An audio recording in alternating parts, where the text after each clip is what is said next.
तद्भक्ताय नमो नमः। ओम नमो भगवते वासुदेवाय।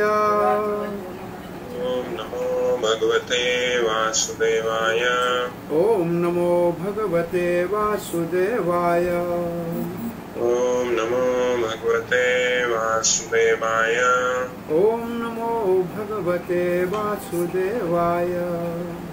ओम नमो भगवते वासुदेवाय। नारायणं नमस्कृत्यं नरं चैव नरोत्तमं देवीं सरस्वतीं व्यासं ततो जयमुदीरये।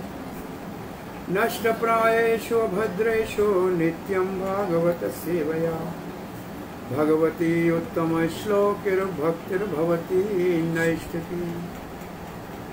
कृष्णाय वासुदेवाय देवकीनन्दनाय च नन्दगोपकुमाराय गोविन्दाय नमो नमः।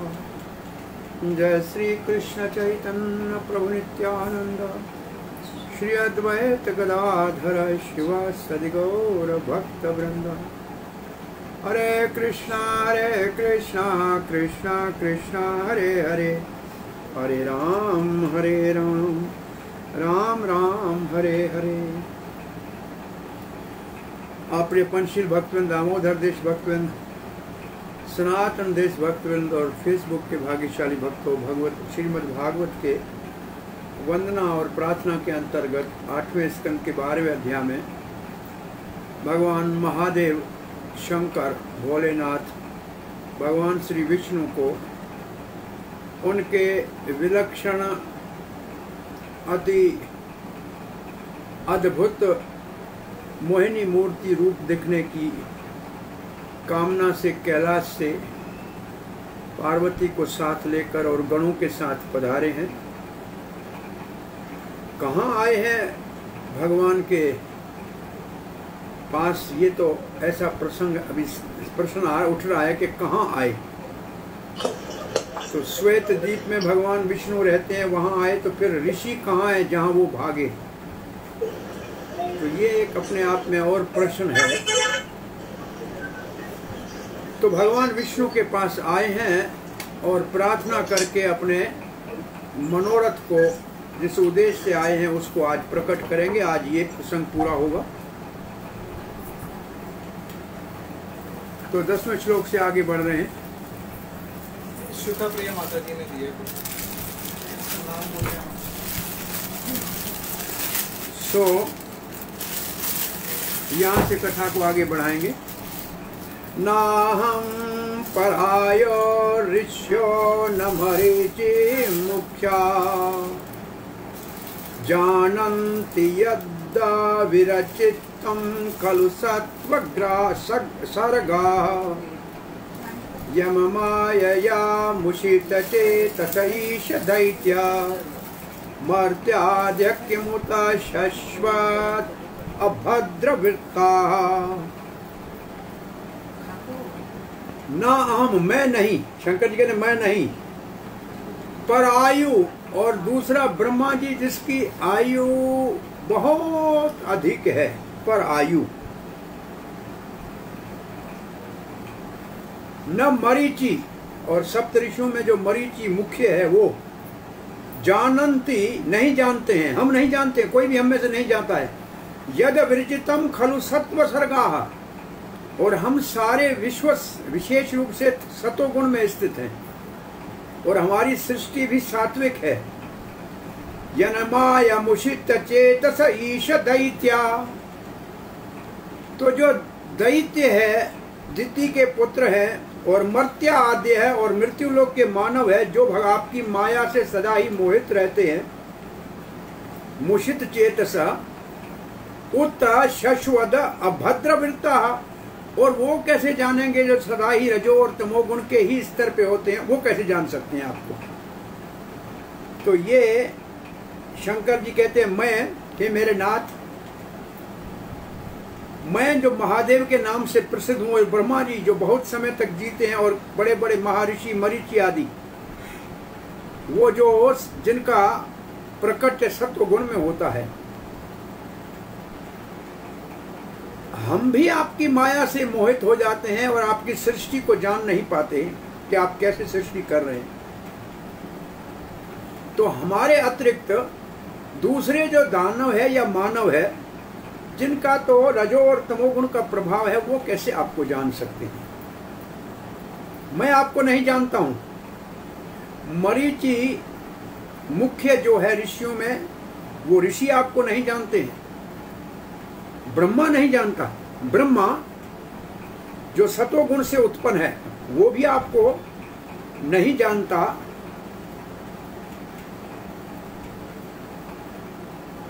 कि सृष्टि आपने कैसे की है। वो भी पूछता है कि मैं सृष्टि कैसे करूं। तो फिर दानव और मानव की क्या बात करें, जिनका मन माया से सदा ही मोहित होता है और रजो और तमोगुण के स्तर पे जो रहते हैं। तो इससे पहले 9वें श्लोक में हमने बहुत दार्शनिकों का वर्णन सुना था। मीमांसक, न्याय के पालन करने वाले, योग के पालन वाले, 6 जो भारत में षड दर्शन है। षड दर्शन का मतलब 6 फिलॉसफीज हैं। वो ये जो 6 दर्शन है, मीमांसा है, न्याय है, वेदांत है, योग है, उत्तर मीमांसा, पूर्व मीमांसा, ये सारे जितने हैं उनमें केवल एक ही ऐसा शास्त्र है, ऐसा दर्शन है, वो है पंचरात्रा। और जिसको भगवान स्वीकार करते हैं अथवा उसके द्वारा भगवान को जाना जा सकता है। पंचरात्रस्य कृष्णस्य वक्ता तु भगवान स्वयं। पंचरात्रा भगवान ने अपने मुख से कहा है। वैसे कहा जाता है कि भगवान नारायण ने बद्रिक आश्रम में नारद को 5 रातों में पंचरात्रा उपासना का, भक्ति के द्वारा भगवान की कैसे उपासना की जाए, मंदिरों में पूजा की जाए विग्रह की, इसकी शिक्षा दी। और ये बात श्रीमद् भागवत के दूसरे स्कंद के 7वें अध्याय के 19वें श्लोक में लिखित है। तुभ्यं च नारद भृशं भगवान विवर्धा भावे न साधु परितुष्ट उवाच योगम ज्ञानम च भागवतम आत्मत सतत्वदीपम यद वासुदेव शरणा विदो अंजसैवा। हे नारद, भगवान बहुत आपसे प्रसन्न थे। आप भगवान के प्रेमी भक्त हैं। उन्होंने आपको भक्ति का उपदेश दिया और ये भक्ति का उपदेश जीव के अज्ञान को नाश करने वाला है। और ये शुद्ध भक्ति के द्वारा भगवान को जाना जा सकता है और भक्त भी आनंदित होता है। और ये जो दर्शन है, ये महान भक्तों का दर्शन है।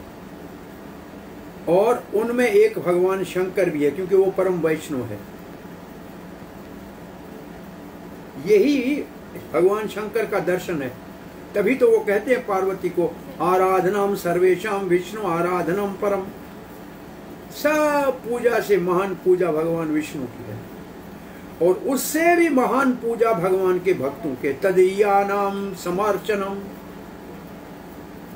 तो ये है पंचरात्रा विधि का दर्शन। और शंकर जी उस दर्शन के एक बहुत बड़े प्रवक्ता हैं। तो भगवान पूछते फिर आपको कौन जानेगा? नहीं, शंकर जी कहते हैं, जो इस दर्शन को जानते हैं वो कहते हैं, अगर कोई कहता है कि मैं भगवान को जानता हूं तो वो भगवान को नहीं जानता।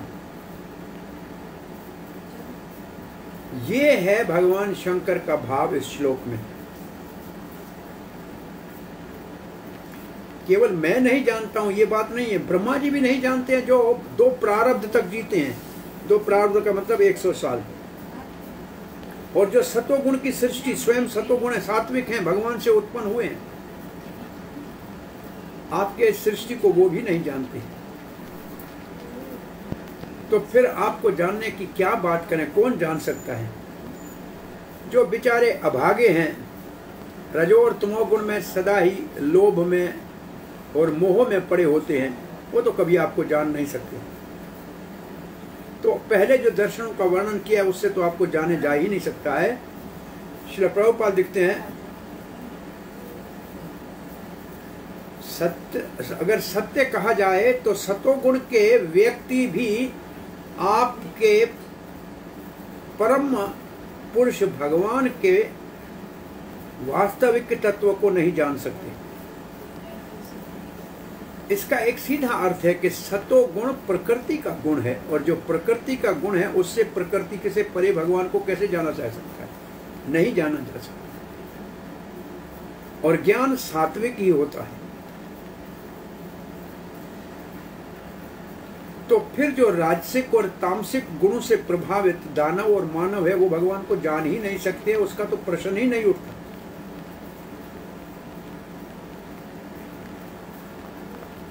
बहुत से दार्शनिक है जो भगवान को समझने का प्रयास कर रहे हैं, परंतु ऐसे ये प्रभुपाद जी वो पुराने दार्शनिक नहीं कह रहे हैं, वो पतंजलि की बात नहीं कर रहे हैं, गौतम, कणाद, कपिल की बात नहीं कर रहे हैं। वो कहते हैं आजकल ऐसे बहुत बड़े अपने आप को विद्वान दार्शनिक कहते हैं और भगवान को समझने का दावा करते हैं और कहते हैं हम भगवान के विषय में जानते हैं, परंतु वो कैसे जान सकते हैं? क्योंकि वो तो रजो और तमोगुण में है और ये 4 नियमों का ही उल्लंघन कर रहे हैं। आज के बड़े लिखे पढ़े लिखे नशा करते हैं, मांसाहार करते हैं, व्यभिचार करते हैं और जुआ करते हैं। प्रभुपाद जी लिखा है यहाँ। वो कैसे परम पुरुष को जान सकते हैं? पहली बार हम निर्जल एकादशी करने जब गए थे अपना रानी खेत से भी ऊपर शाम खेत, हाँ शाम खेत हम गए थे। तो वहाँ से रात को हमारा जब कीर्तन हो रहा था, तो कीर्तन तो भक्त बेचारे कर रहे थे, कोई तालमेल नहीं था, लेकिन हरे कृष्णा कीर्तन से भगवान प्रसन्न होते हैं। तो जहाँ अपन रुके थे उसके सामने एक बहुत बड़े कोठी के अंदर रुके हुए कुछ लोगों ने फोन करके बुलाया, तो हम गए थे। तो वो तो सब बेचारे शराब पी रहे थे और कह रहे थे कि आपका कीर्तन सुर में नहीं है। और वो क्या कर रहे थे? वो सुर में पी रहे थे। तो हमको कहा आप क्या पिएंगे? हमने कहा नींबू पानी पिएंगे। तो उसने कहा ऐसे क्या बात है? तो साधु होते हुए हमारा तो एक ऐसा साधु था जो बहुत बड़ा भारत में प्रसिद्ध था, वो तो हमारे साथ पैक किया करता था। तो हम तो जान गए वो क्या कह रहे हैं, परंतु बात कह रहे हैं कि ये प्रभुपाद जो लिख रहे हैं कितना सत्य है। ऐसे भगवत गीता के प्रकांड विद्वान जो भारत के अंदर बहुत प्रसिद्ध और लाखों लोग, और मैंने तो उनको अमेरिका में देखा था 89 में, परंतु उनके लिए कहते हैं, उनके अपने अनुयायी कह रहे हैं कि हमारे साथ। अब इससे कहने का हमारा तात्पर्य यह कि प्रभुपाद जो लिखते हैं कितना सत्य है कि लोग गीता भागवत के ऊपर प्रवचन करते हैं और एक कप चाय पीने को छोड़ने का सामर्थ्य नहीं है। बड़ा नशा तो छोड़ो, और फिर भी कहते हैं कि हम भगवान को जानते हैं। तो ये कितनी मूर्खता की बात है, ये शंकर जी कह रहे हैं। उनके लिए तो असंभव है। उनको तो पहले निमर होना चाहिए, पवित्र होना चाहिए, तब भगवान को समझने के लिए किसी भक्त की कृपा होगी तो सौभाग्य का भाग्य जागृत हो सकता है। अब प्रभुपाद जी लिखते हैं आज भी पंचरात्रिक विधि जो है, जो नारद के द्वारा दी गई है, वो एकमात्र आशा है भगवान को समझने के मार्ग में। श्री रूप गोस्वामी ने भक्ति रसामृत सिंधु में लिखा है, श्रुते स्मृति पुराणादि पंचरात्र विधि बिना आय कांति की हर भक्ति उत्पात्या एव कल्पते। श्रुति का मतलब वेद, उपनिषद, स्मृति का मतलब पुराण, स्मृति का मतलब मनुस्मृति, धर्मशास्त्र। ये 14 प्रकार की विद्या है। पुराण आदि, आदि का मतलब महाभारत, रामायण, पंचरात्रा, नारद का ये पंचरात्रा, विधि बिना, इसके बिना एकांत की हरि भक्ति। भले कोई कहे मैं हरि का भक्त हूँ, गीता भागवत का प्रवचन करता हूँ, परंतु कोई शास्त्र का आधार नहीं है। उत्पात एव कल्पते, केवल समाज के अंदर उत्पात उत्पन्न करेगा, लोगों को परेशान ही करेगा, पथभ्रष्ट ही करेगा। इसलिए जो आध्यात्मिक मार्ग में उन्नत हैं वो तो वेदों में वर्णित श्रुति, स्मृति और धर्म शास्त्रों का, पंचरात्र विधि का पालन करते हैं। इस प्रकार जो भगवान को नहीं जानना चाहेगा और अपना ही कोई मार्ग निकालेगा तो समाज में सदा ही परेशानी होगी। और आप तो इस युग में जी रहे हैं, ऐसे बड़े बड़े दुरंधर महात्मा, विश्व विख्यात महात्मा, परंतु शास्त्रों का कोई आधार नहीं, परंपरा नहीं, तो आंखों के सामने इसी 25 साल में आप लोगों ने, हमने ऐसे बहुत घटना है, ऐसे दुख से कहना पड़ता है, ये साधु संतों के लिए ऐसी स्थिति होना और ऐसे बातें सामने आना। लेकिन प्रभुपाद जी ये 50 साल पहले ये लिख के इस बात का घोषणा कर रहे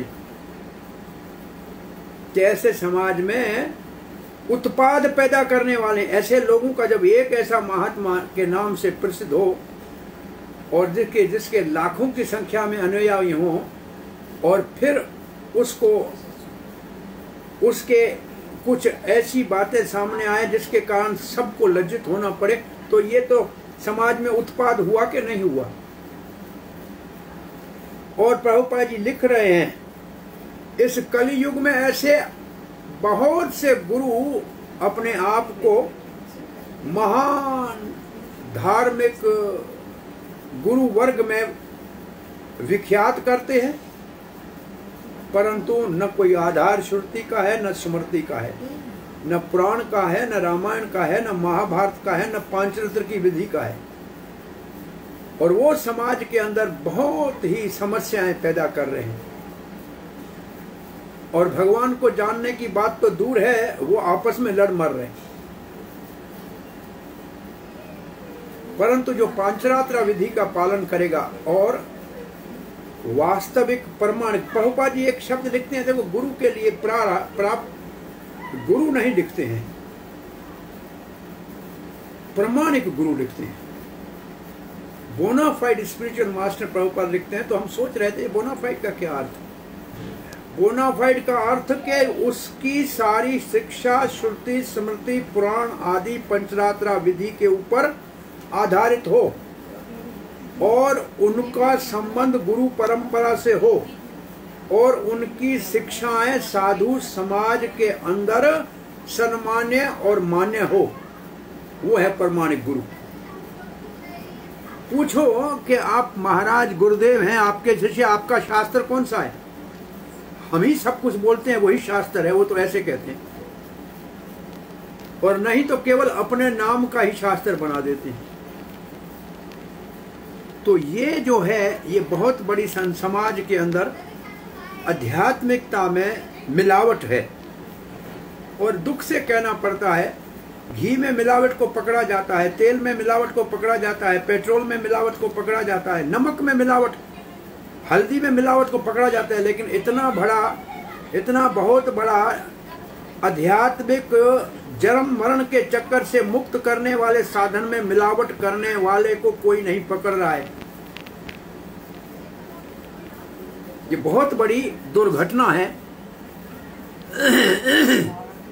बहुत बड़े दुख से कहना पड़ रहा है। शास्त्र का कोई आधार नहीं है।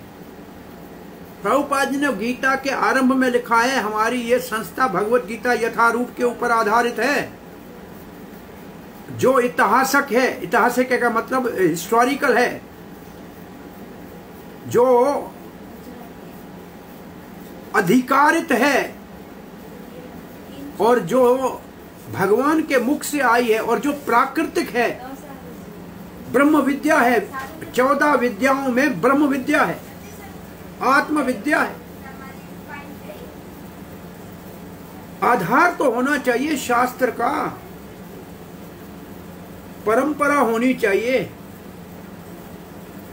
गुरुजनों के शरण में बैठ के शिक्षा ग्रहण की हो, कुछ भी नहीं है। और ऐसे समाज के अंदर बहुत बड़ी समस्याएं, और उनके ये तो आंखों के सामने ये सब हो रहा है। इस कलयुग में प्रभुपाद जी लिख रहे हैं, ये कलयुग में हम देख रहे हैं। पंचरात्र की लिखा है, पंचरात्रस्य कृत्स्नस्य, कृत्स्नस्य का मतलब पूरे का पूरा, कृत्स्न माने संपूर्ण। वक्ता तो भगवान स्वयं, उसको बोलने वाले स्वयं भगवान है। और ये नारद को बताया है, और नारद भगवान का अवतार भी है, 12 महाजनों में एक महाजन भी है, और भक्ति का आचार्य भी है। ब्रह्मा जी से के हृदय से प्रकट हुआ है, और आध्यात्मिक शरीर में आज कहीं भी जाए भ्रमण कर सकता है। उसको कोई नहीं रोक सकता है कहाँ जाना है कहाँ नहीं जाना है। तो ये बहुत बड़ी सावधानी से आध्यात्मिक मार्ग को चुनने में भी सावधानी होनी चाहिए। केवल शरीर के सुख के लिए कहीं से कोई दवाई मिल रही है तो ये गुरु जी अच्छा है हमको ठीक किया, तो फिर सारे डॉक्टरों को गुरु बना दो ना, जो बड़े बड़े दिल के ऑपरेशन करके मुर्दे को जिंदा कर देते हैं। तो उनको क्यों नहीं गुरु मानते? या हमारे को धंधे में बरकत हो गई गुरु जी की कृपा से, तो बिना गुरु वालों का धंधा चल रहा है, वो कैसे बढ़ रहा है? ये उद्देश्य नहीं है। गुरु का उद्देश्य है कि आत्मा के विज्ञान को जानो और भगवान के साथ अपने संबंध स्थापित करने के मार्ग को सीखो। जहां भगवान का ही पता नहीं है, आत्मा का ही पता नहीं है, बस शरीर के ऊपर सारा धर्म चल रहा है। ये है कलयुग के सारे बिना शास्त्र वाले साधु समाज का समाचार। पंचरात्रा भगवान ने स्वयं दिया है। जैसे भगवान ने भगवत गीता अपने मुख से दी है, ऐसे पंचरात्रा अपने मुख से दी है। वासुदेव शरणा विदो अंजसेवा। भगवान के विषय में सत्य को आसानी से किसी को समझना है तो वासुदेव शरणा, भगवान का शरण लेना चाहिए। परंतु इस स्थिति के आने के लिए कितना समय लगता है? इन तथाकथित नाम नहाद अपनी पूजा प्रतिष्ठा करने और कराने वाले, धर्म समाज में उत्पाद करने वाले अगर थोड़ा भी धर्म के रास्ते पे ऊपर चलना शुरू करें तो भी बहुनाम जन्मनाम अन्ते ज्ञानवान माम प्रपद्यन्ते वासुदेव सर्वमिति स महात्मा स दुर्लभ। कई जन्म लगेंगे तब जाके ये दिमाग में समझ में आएगा कि हम गलत रास्ते पे थे, अब ठीक है। एकमात्र भगवान जो सर्वव्यापक है उसका शरण लेना चाहिए, वो वासुदेव है। वसति सर्वत्र इति वासुदेव, जो सर्वत्र है, कण कण में है।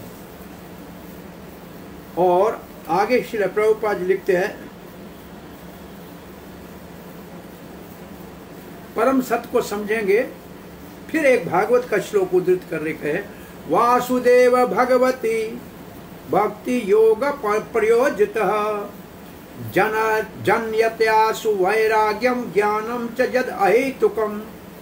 वासुदेव भगवती, भगवान वासुदेव की भक्ति, भक्ति योग प्रयोजितः, और जो भक्ति योग के माध्यम से ये साधन करेगा।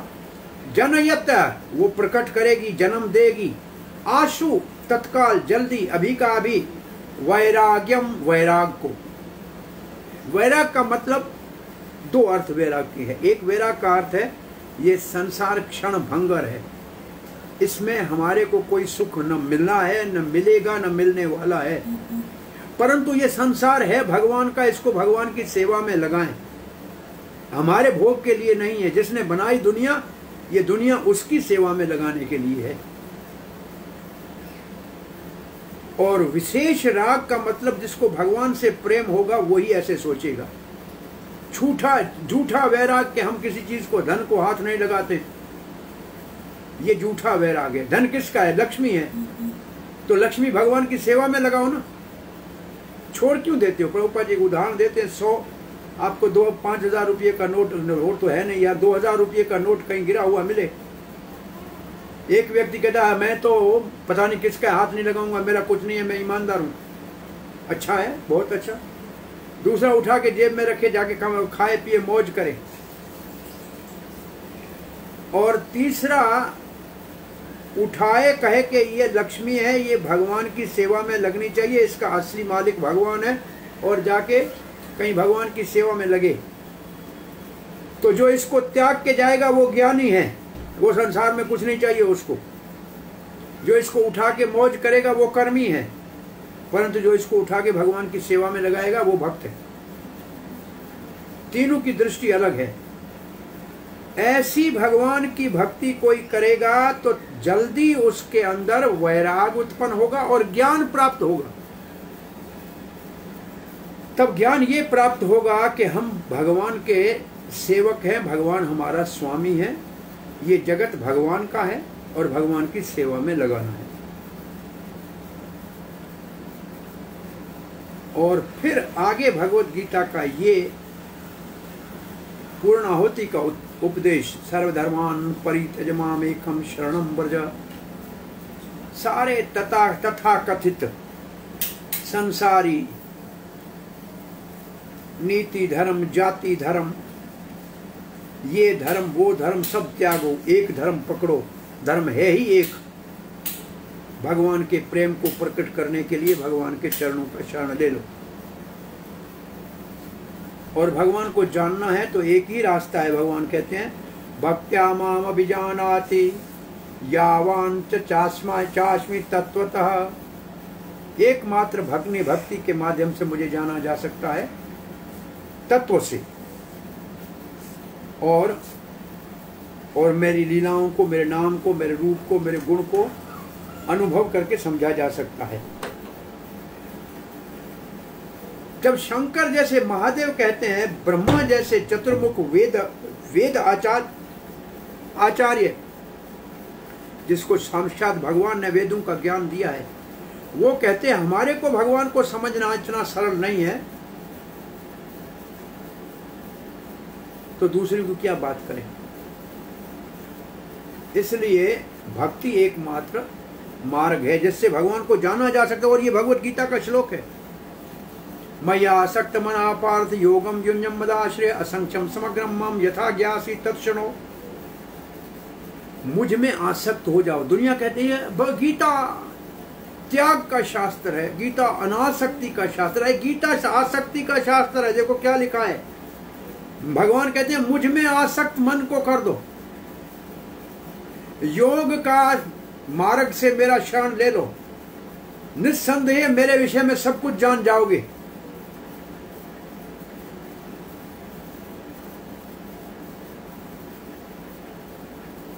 समग्र पूरे रूप से मुझे जान पाओगे। कैसे? मुझ में मन आसक्त करके और भक्ति योग के माध्यम से मेरा शरण लेकर।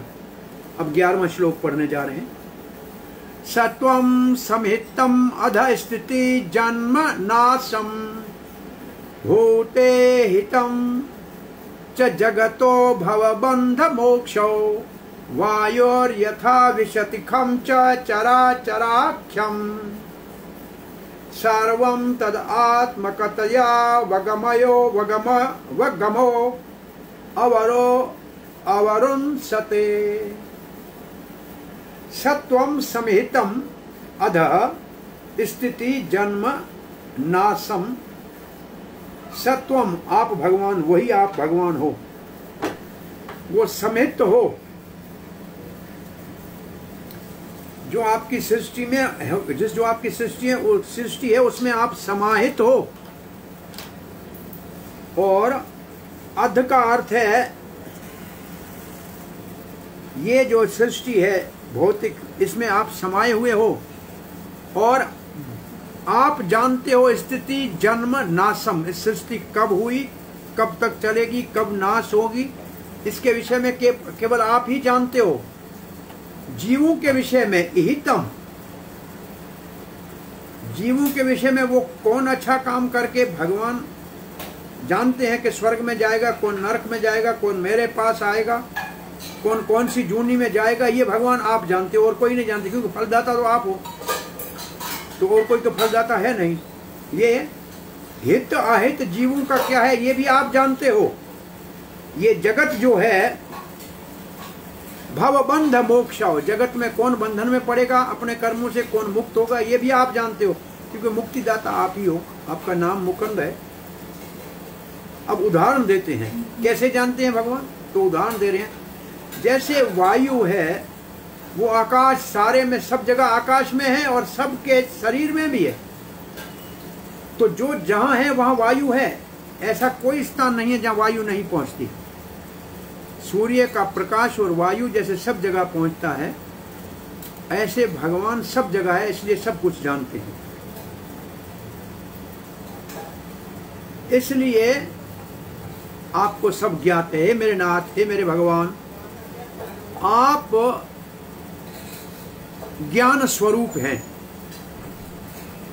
आप इस सृष्टि के विषय में सब कुछ जानते हैं, कब आरंभ हुई, कब तक चलेगी, कब अंत होगा, ये सब आपको ज्ञात है। और जीव क्या प्रयास कर रहा है, कौन से रास्ते से बंधन में पड़ेगा, कौन से रास्ते से मुक्त हो जाए, ये आप जानते हैं। क्यों जानते हैं, कैसे जानते हैं? जैसे सब जगह सर्वव्यापक वायु आकाश में भी है और सब प्राणियों के अंदर प्राण के रूप में है, तो सांस लेते हैं तो सांस के साथ सब कुछ भगवान जानता है कि हम क्या सोच रहे हैं, क्या कर रहे हैं। तो ऐसे आप भगवान सब कुछ के ज्ञाता हैं। तो मानो कि भगवान प्रश्न पूछते, शंकर जी फिर मुझे कौन जानता है? आपने कहा ब्रह्मा नहीं जानते, शंकर नहीं जानता, मरीचि नहीं जानता, तो कौन जानता है? तो कहते हैं आप ही अपने आप को जानते हैं और कोई नहीं जानता। वो आप ही एक विशेष बहुत ही विख्यात व्यक्ति हैं जो अपने आप को जानते हैं, क्योंकि आप सर्वव्यापक हैं, सब जगह प्रविष्ट हैं। समहितम, जो ये सारी सृष्टि है इसको आप जानते हैं। और फिर उदाहरण दिया जो हमने आपको बताया, परंतु इसको जानने के लिए आपको व्यक्तिगत रूप से संसार में आने की आवश्यकता नहीं, आप तो वैकुंठ में बैठे हुए हैं।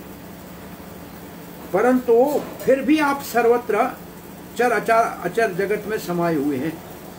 प्रभुपाद जी इस भगवान की सर्वव्यापकता का वर्णन 2 ब्रह्म संहिता के श्लोकों से करते हैं। एको अप्यासो रचयितुम जगतांड कोटिम यशक्ति अस्ति जगतांड चयात यदान्तः अंडांतरस्थः प्रमाणो चयांतरस्थं गोविंदमादि पुरुषम तमहं भजामि। एको अप्यासो रचयितुम जगत, एक ही भगवान है जिसने जगत की रचना, कितने जगत की रचना की? अंड कोटिम, कोटि कोटि करोड़ों करोड़ों जगतों की रचना की है। यह शक्ति अस्ति जगत अंड छयात यत अंतः, और वो एक भगवान है सो इस जगत के अंदर अपनी शक्ति के द्वारा प्रविष्ट है। अंडांतर स्थ परमाणु चयांतर, कण कण में है, आइटम में है और प्रोटॉन में है, जब सब जगह है और सबके हृदय में भी है। और वो भगवान आदि पुरुष गोविंद है। और फिर अपने धाम में बैठे हुए हैं। आनंद चिन्मया रस प्रतिभाविताभिर्ताभिर्य एव निज रूपतया कलाभि गोलोक एव निवस्य अखिलात्मभूतो गोविंदमादि पुरुषम तमहं भजामि। आनंद चिन्मय रस प्रतिभाविताभिर्ताभिर्य एव निज रूपतया कलाभि, स्वयं भगवान श्री गोविंद अपने ही रूप, स्वयं के प्रति रूप राधिका के संग और उनके सारे सखियों के संग में गोलोक में निवास करते हैं। वो सारे प्राणियों का अखिल भूत आत्मा, परंतु सारे जगत के अंदर सबका देखभाल करते हैं अपने धाम में रहते हुए भी। और आगे प्रभुपाद जी लिखते हैं, भगवान भले अपने धाम में बैठे हैं, गोलोक एवं निवसति, परंतु वो सर्वत्र है, कुछ भी उनसे छुपा हो नहीं है। तब ये उदाहरण वायु का, आकाश और सबके शरीर में बताया। अब 12वां श्लोक पढ़ रहे हैं। अवतार मया दृष्टा रममाणस्य ते गुणैः सोऽहं तद्द्रष्टुमिच्छामि यत्ते योषित वपोर्धृतम्। अभी प्रार्थना करके भगवान की गुण महिमा गाकर अपना उद्देश्य जिसके लिए भोलेनाथ पार्वती के संग पधारे हैं वो अब भगवान के सामने व्यक्त कर रहे हैं। अवतार मया दृष्टा, मैंने आपके अवतारों को देखा। कौन से? रममानस्य, जिनसे के द्वारा आपने लीला की है इस जगत में। ते गुण ही, और आपके उन गुणों को भी मैंने देखा, जैसे भक्त वत्सल गुण, प्रेमियों के पुकार के ऊपर आ जाते हो। सो अहम तद दृष्टुम इच्छामि, सो अब मैं और एक अवतार को देखना चाहता हूं जो मैंने कभी नहीं देखा है। यतते योषित, जिसके द्वारा आप नारी का रूप धारण किया। वपु, वपु का मतलब रूप धारण किया, धृतम धारण की। तो शंकर जी कहते हैं मैंने आपके सब अवतार और लीलाएं देखी हैं, आपके बहुत उत्तम गुणों का मैं साक्षी हूं, मैंने देखे हैं। परंतु ये जो आपने मोहिनी मूर्ति का एक नारी का रूप धारण किया था, इसको मेरे देखने की इच्छा है। मानो भगवान ने कहा ठीक है, बहुत अच्छी आपकी प्रार्थना की शंकर जी, मैं प्रसन्न हूं। आपकी इच्छा क्या है, क्या चाहते हैं? तो कहते हैं मैं चाहता ये हूं कि मुझे आप मोहिनी मूर्ति का रूप दिखा दीजिए। तो ये प्रार्थना जब कर रहे हैं शंकर जी, तो विष्णु भगवान ने कहा कि आप पधारे हैं, अपने आने का उद्देश्य बताइए, आपकी क्या इच्छा है। तो शंकर जी अपनी इच्छा को मोहिनी मूर्ति रूप देखने के भाव से प्रकट कर रहे हैं। जो आपने अमृत को वितरण करने के समय असुरों को छल दिया और देवताओं को अमृत पिलाया। अब आगे कह रहे हैं शंकर जी, ये न समोहितो दैत्याः पायताश्चामृतं सुराः तद्दृक्षवो आयाताः परम कौतूहलं हीनः। ये न समोहितो दैत्या, उस आपके रूप से दिति के पुत्र दैत्य सारे के सारे विमोहित हो गए थे। पायताश्चा अमृत, और आपने अमृत पिलाया सुरः, देवताओं को। वो देवता तो मोहित नहीं हुए। तद दिदृक्ष आयात, आया हूं मैं उसके दर्शन के लिए। परम कौतूहलम ही न, हमको बहुत बड़ा आश्चर्य है, कौतूहल है हमारे को, बड़ी वह है ये कैसा रूप था जिससे दैत्य प्रभावित हो गए और आपने अमृत देवताओं को पिला लिया। सुखदेव गोस्वामी कहते हैं, एवं अभ्यर्थो विष्णु भगवान शूलपाणिना प्रस्य भाव गंभीरम गिरीशम प्रत्यभाषत। इस प्रकार अभिअर्थितो का मतलब प्रार्थना करने के ऊपर भगवान विष्णु को शूल पाणी के द्वारा, पाणी का अर्थ है हाथ और शूल का मतलब त्रिशूल, ये शंकर जी के द्वारा प्रार्थना को भगवान विष्णु ने सुना। प्रहस्य, मुस्कुराए, भाव गंभीरम, और बहुत गंभीर भी हो गए। गिरीशम, शंकर जी को प्रतिभाषित उत्तर दिया। तो भगवान प्रसन्न क्यों हुए और गंभीर भाव क्यों हुआ? प्रहस के मुस्कुराए क्यों, गंभीर भाव क्यों हुआ? इसके ऊपर भगवान मुस्कुराए इसलिए, आप मेरे मोहिनी मूर्ति को रूप को देखना चाहते हो, आपके योग शक्ति को दिखाने के लिए कि आप बड़े योगी हो, ये सब आपको अभी पता लग जाएगा, इसलिए मुस्कुराए। और प्रभुपाद जी लिखते हैं योगेश्वर तो है भगवान श्री कृष्ण, यत्र योगेश्वर कृष्णो यत्र पार्थो धनुर्धर, तो वो वास्तव एक योगी है भगवान। उसको अन्य योगियों की तरह योग की शक्ति को प्राप्त करने के लिए कोई साधन करने की आवश्यकता नहीं, वो योगेश्वर हैं ही, उनको योगी बनने के लिए कोई साधन करने की इच्छा जरूरत नहीं है। भगवान शंकर मोहिनी मूर्ति को देखना चाहते हैं जिसके द्वारा पूरा जगत मोहित हो गया था। भगवान बड़ी गंभीरता से सोचने लगे। गंभीरता से क्यों सोचने लगे? भाव गंभीरम क्यों? कि सारे जगत को मोहित करती है ये संसार की माया जो है दुर्गा का सारा रूप, और वो दुर्गा इसकी पत्नी इसको मोहित नहीं करती है। जो सारे जगत को मोहित करने वाली दुर्गा माया है वो इसकी पत्नी इसको मोहित नहीं करती है। और यहाँ की बात क्या करें, कामदेव साक्षात पार्वती शंकर के पास बैठी हुई है और शंकर जी समाधि में है और कामदेव उसको विचलित कर रहे हैं, उनको काम आतुर न कर सके और शंकर जी के तीसरे नेत्र से निकली हुई अग्नि से कामदेव का शरीर ही भस्म हो गया। वो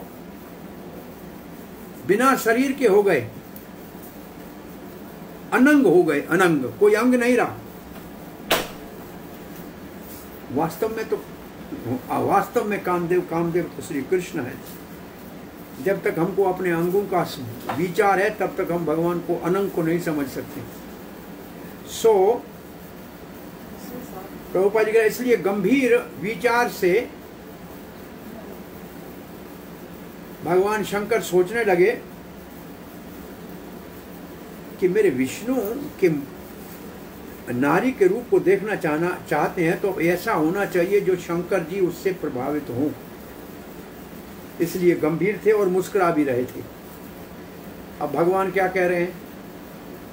श्री भगवान वाच कौतूहलया दैत्यानां योषित वेशो मया धृतः पश्यता सुर कार्याणि गते पीयूष भाजने। कोई मेरा उद्देश्य नहीं था नारी के रूप का, मुझे तो केवल देवताओं का हित करके उनको पिलाना था अमृत और दैत्यों को करना था मोहित, बस इस और कोई मेरा उद्देश्य नहीं था। इसलिए मैंने ये कोतूहल प्रभुपाद जी कहते हैं भ्रम में डालने वाला रूप धारण किया था।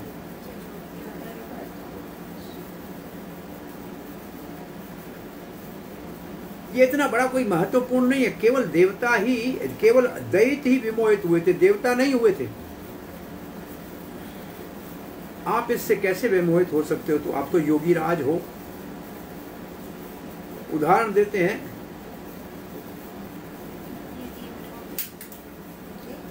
कोई क्या हिरणी किसी शिकारी का, कोई शिकारी को हानि पहुंचा सकती है? क्या हिरणी शिकारी को हानि पहुंचा सकती है?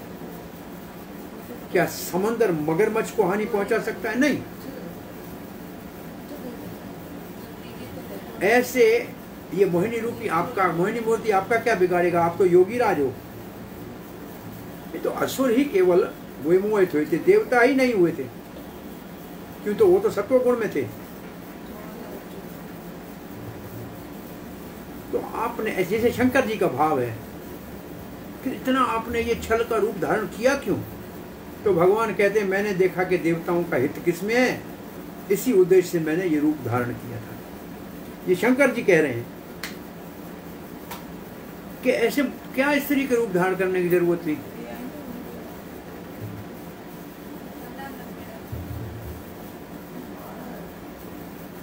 तो प्रभुपाद जी लिख रहे हैं इसमें कि शंकर जी सोच रहे थे देवता तो हुए नहीं प्रभावित, मैं तो महादेव हूं, मैं क्यों प्रभावित होऊंगा?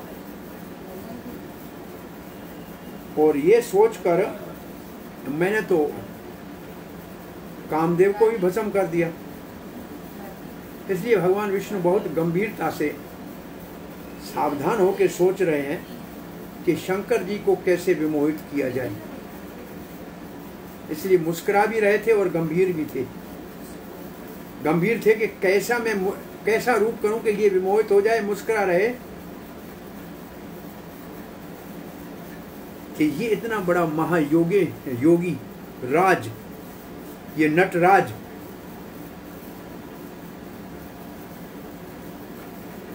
ऐसे कैसे सोच के आ गया कि देवता विमोहित नहीं हुए और मैं नहीं हो जाऊंगा।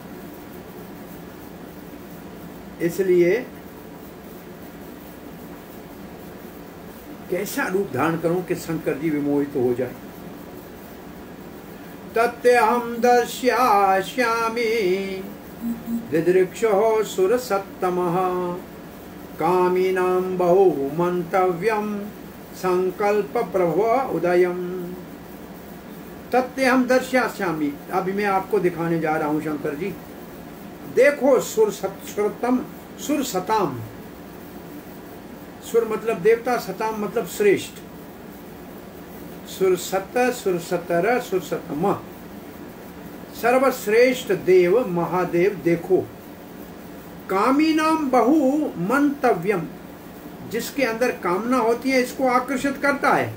संकल्प प्रभव उदयम, उसके हृदय में काम उत्पन्न हो जाएगा, कामियों के हृदय में। चक्रवर्ती पाद कहते हैं इसकी बाहर का अर्थ ये है और अंदर में एक और अर्थ है। बाहर का अर्थ क्या है?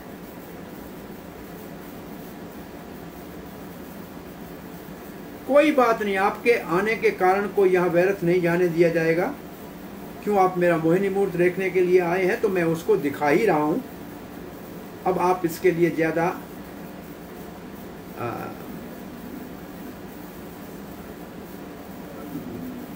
क्यूरियस नहीं रहिए।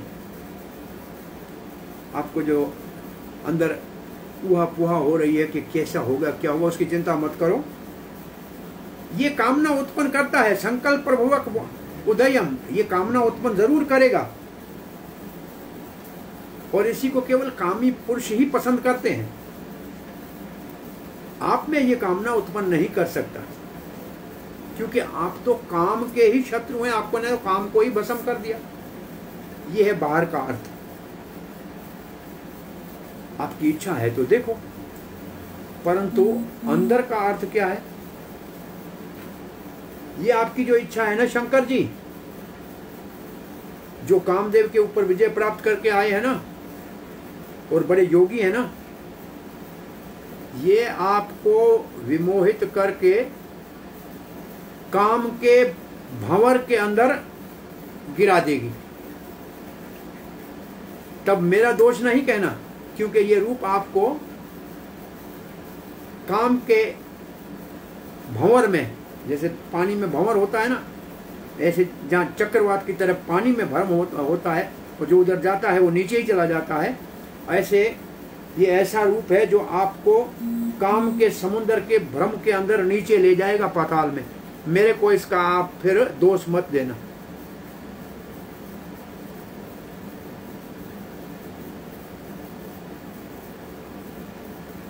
अब मेरे के ऊपर दोष मत लगाना, प्रभुपाद जी लिखते हैं।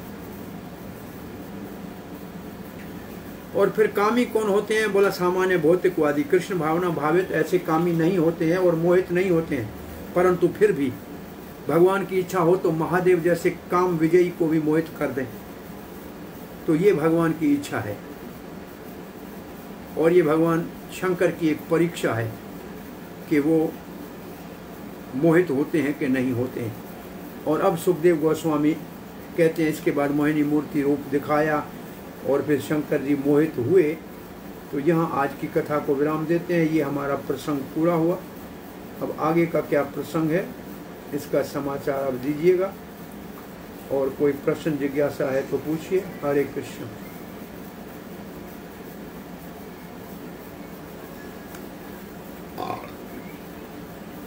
कोई प्रश्न जिज्ञासा?